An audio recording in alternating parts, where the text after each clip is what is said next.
So Trump returned today from the Middle East after a pretty successful trip filled with business deals and speeches of ending U.S. intervention.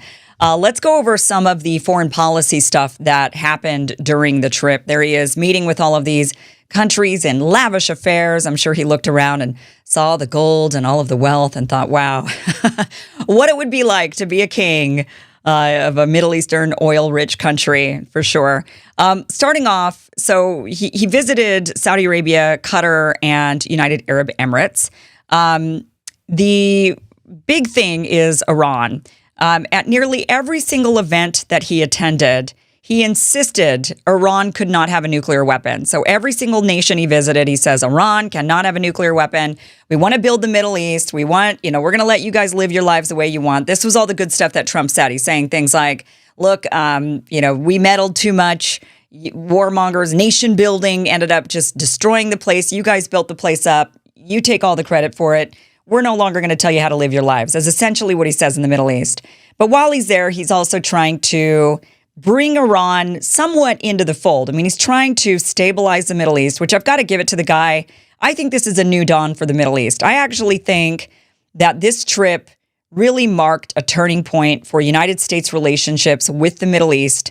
If we could just get Israel under control, I think the region has a real shot at building, stabilizing, and becoming a great place for tourism and for business building and all of that. But Israel obviously needs to be put on a very short leash. But while he was there, in every single country, he says Iran cannot have a nuclear weapon. We want to build with Iran, essentially says, we want to have a good relationship with Iran in the future, but they just cannot have a nuclear weapon. Iran, though, however, says, and the Trump administration claims that they gave Iran a deal, that they, he says the negotiations have gotten to expert level. So that means that both sides are trying to see if they can reach an agreement of the details of any possible deal. One of the major sticking points remains Iran's enrichment of uranium. Tehran insists it must be allowed to do this. The Trump administration insists that they must give it up because it's just it gets them too close to a nuclear weapon. The Iranians claim, however, that there is no deal that they've received. So the Trump administration is saying, yeah, we've had some high-level talks. We've delivered them a deal. The Iranians are denying it, saying, we haven't seen a deal. What are you talking about? They're saying that the messages are really confusing. They haven't received a deal at all. So not really sure what is going on with Iran, whether or not there's going to be, a deal anytime soon, but they're claiming there hasn't been. But, listening to Trump as he makes his rounds throughout the Middle East, I do think that they are going to come to a deal with Iran. I think they will. And I think that they will try to stabilize relationships with Iran, that Iran will be open for business in a way, and things will improve in the Middle East, except for Israel and Palestine. That is the one area that is still yet to be seen. And let's move on actually to Syria. Trump actually met with al-Jawlani. And al-Jawlani is the de facto president, apparently, of Syria. So he's acting president, but he took it over by force, enacted a regime change, and is now saying that he's president. He's dressing up as president and meeting with all of these countries around the world. And Trump actually says that al-Jawlani, now remember, this guy was a head of ISIS and Al-Qaeda. He actually fought and killed U.S. troops in the Middle East. And Trump is now calling him a nice guy, an attractive guy and a strong guy. Watch this. How did you find the Syrian president? Right. I think very good. Young, attractive guy, tough guy. Strong pass. Very strong pass fighter. Does that worry you at all? He's got a real shot at pulling it together. I spoke with President Erdogan, who I'm very friendly with him. He feels he's got a shot at doing a good job. It's a torn up country. Do you think Syria will join the Abraham Accords? Yeah, but I think they have to get themselves straightened out. I told him, I hope you're going to join when it's straightened out. He said yes. But they have a lot of work to do. Okay, so he says right there, I know it's hard to hear because of the airplane noise, but he calls al-Jawlani, who's also known as, I think now he calls himself Ahmed al-Sharaa. when he was al-Julani before as a fighter. So he has a fighter name and a presidential name. I'm not really sure. I think maybe it's like the Pope, right? The Pope is now Pope Leo instead of his given name. So he called him young, attractive guy, tough guy, strong past, very strong past, right? Fighter. He's got a real shot at holding it together, is what Trump said. And also what's interesting is the reporter asked him at the end, is Syria going to join the Abraham Accords? Now, why would the reporter ask that question? Sounds like a Zionist reporter, to be quite honest, because that's a very odd question to ask. The Abraham Accords were signed in 2020, and it was very limited which countries joined that deal. I believe the Abraham Accords, you're talking about Bahrain, which is a small country, not a lot of people it's a small country. And then I think the United Arab Emirates that also joined the Abraham Accords? Let me just double check on that one.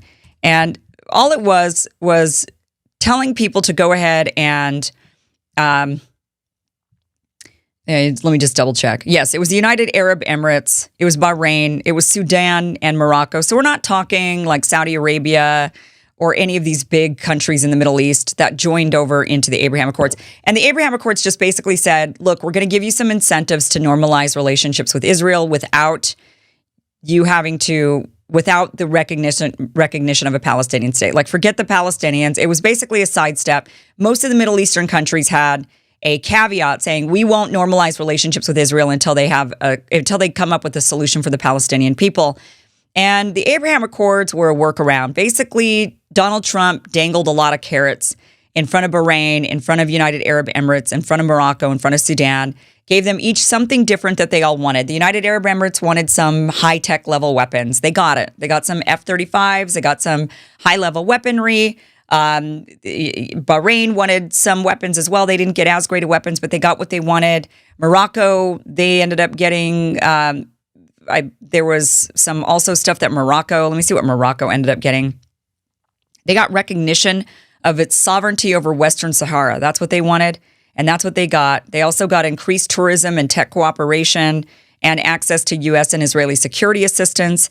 The Sudan wanted to be removed from the United States state sponsor of terrorism list. That's what they were given. They also wanted U.S. economic support and investment and hope for normalization with the West.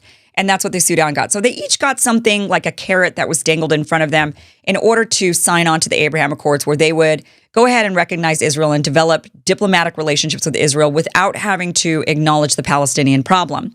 And Trump is now saying in this question that was asked by the reporter whether or not Syria would join the Abraham Accords, he says, I hope so, talk to them about it. And apparently when he sat down and talked to al-Julani, that was brought up. The Abraham Accords were brought up. Hey, it would be good if you joined them. So clearly there would be some sort of a carrot that would be dangled in front of Syria, probably the dropping of the sanctions. But Trump said in this question of the reporter that, that joining the Abraham Accords is down the line. So he's intending on dropping the sanctions, but the Abraham Accords are down the line. So maybe the Abraham Accords are not tied to the sanctions that he plans to drop on Syria, but something in the future. Of course, there's going to be some different carrot dangled to Syria in order to get something else is going to be given to them, basically.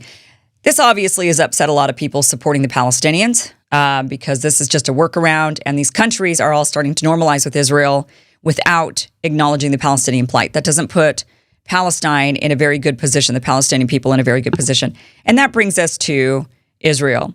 Let's go ahead and talk about what happened there. There was a possibility that Israel was going to end up on the stop list for Trump on his way out. So he did not plan on visiting Israel. There was some chatter that he maybe would head to Turkey if there was going to be some talks between Putin and Zelensky. Putin did not show up to those, so Trump did not show up to those. There was also some talk that Trump may stop by Israel if Israel would actually come to a ceasefire agreement with Gaza and start to acknowledge that. And Israel is not at all getting anywhere close to striking a deal with Israel. I mean, with Gaza. They're not planning on striking a deal. Here's Israel bombing hospitals. Earlier in the week, they bombed 2 hospitals, killing several people. Last night, they killed a lot of people. Almost 100 people were killed on bombs that they've dropped all throughout the north in Gaza. They claimed that they gave out pamphlets to people and told them to evacuate the area. but nearly 100 people were killed overnight. And earlier in the week, Israel attacked hospitals, something they claim they don't do, right? Remember when that very first hospital was struck? And we all said, oh my gosh, Israel's striking hospitals. And then they all condemned us for coming out and saying that, saying, how dare you report something so carelessly of us hitting hospitals? We don't do that. And then they've since subsequently destroyed every single hospital in Gaza, right? Remember that? Well, they're still going after hospitals. On May 13th, Israel hit the European Gaza hospital in Khan Yunis. This is one of Gaza's largest medical facilities. At least 28 people were killed. More than 40 people were injured in the attack. I believe it was actually even more than that, to be honest. I think right now the numbers are higher as they climb as the days go on. Also, the Israelis killed this journalist in another airstrike on a hospital this was at Nasser Hospital in Khan Yunis, was hit and resulted in at least a couple of deaths, including this prominent journalist. This is Hassan Aslia. He is a well-known Palestinian journalist. The Israelis claimed that he was Hamas posing as a journalist, as they've killed more journalists in the history of journalists being killed combined by every other war in the history of wars. Israel has killed more in this one war, journalists, than the history of journalists being killed combined in all the wars. And they say, well, that's because he was Hamas. He was a Hamas terrorist, and we killed him.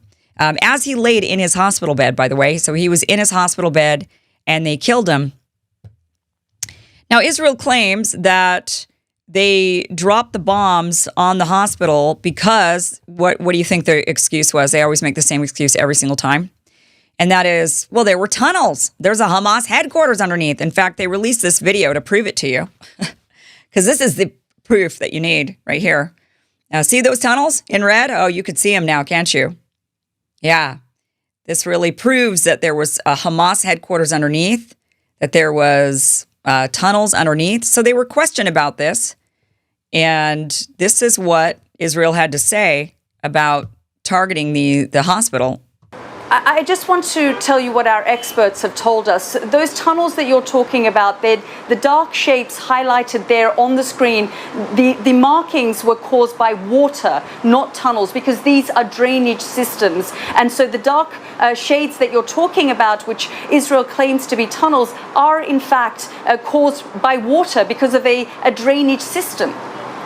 Well, I'm not familiar with your experts, but I can tell you that, Yilda, that today in Gaza, you have an underground system bigger than the tube in London and the subway in New York City combined. It's a huge infrastructure of tunnels. Ambassador, so can I confirm that the video that the IDF has put out to say was the European hospital and that there was a tunnel system under there was in fact wrong? Absolutely not. I told you earlier, we checked it and we saw tunnels that started in the hospital and went to other areas in the surrounding area of the hospital.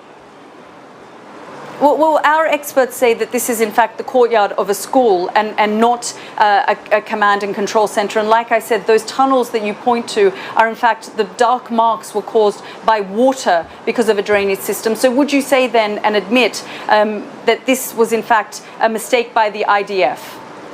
Absolutely not. And I think we will be able to confirm, some of the individuals who we were able to eliminate in this operation.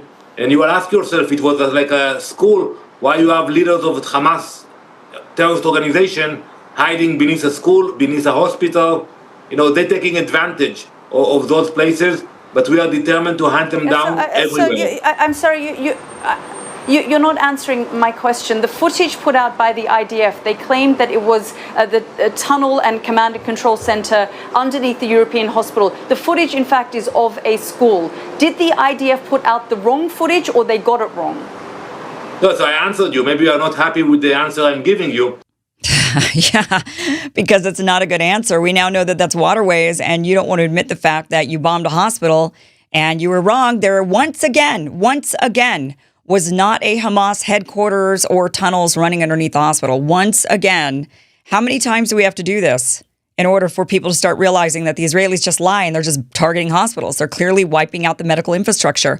Gaza's hospital, the European hospital that they took out, essentially that they bombed over and over and over again. Again, let me just go ahead and once again show you this. This is the imagery of the bombing of this EU hospital. This was a hospital, the last standing hospital in Gaza for cancer patients. There are about 10,000 people in Gaza trying to be treated for cancer. They can no longer be treated for cancer because they've bombed this hospital and taken it out. They're taking out the health infrastructure to make Gaza completely uninhabitable for the people there. They want to ensure that it's cleared out. Now, Netanyahu has said when Trump administration tried to get to some sort of a ceasefire agreement, people are being killed, hospitals are being bombed, the Israelis are just not caring. Prime Minister said that a temporary ceasefire is not, he says, sure, we'll do a temporary ceasefire, but then we're going to go all the way. He says in the coming days, we're going to go in full force to complete the operation. Completing the operation means subduing Hamas. It means destroying Hamas. So he says, he again says, yeah, sure. If we're going to do a hostage deal, great. If they're going to offer to release 10 more, great. That'd be fine. We'll take them. But there will be no situation where we stop the war. That is what Netanyahu was saying. There will be no situation where we stop the war.